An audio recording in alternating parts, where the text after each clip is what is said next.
I will admit one of those list people. I always have lists around the house, and it's become more of a guideline than a list of things that I can actually accomplish.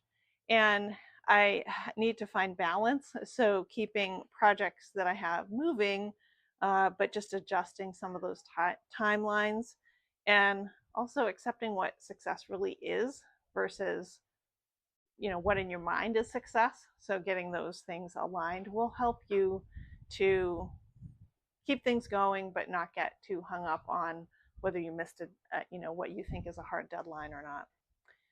Item number 4 is finding creative joy. So looking at things that for you from a creative standpoint make you happy. Let's say that I work on things like playing songs and playing the guitar, and then writing songs for the guitar. And I've also recently spent more time improvising, so playing a song and just kind of playing it however I feel like playing it, and so getting out of my comfort zone a bit. So experimentation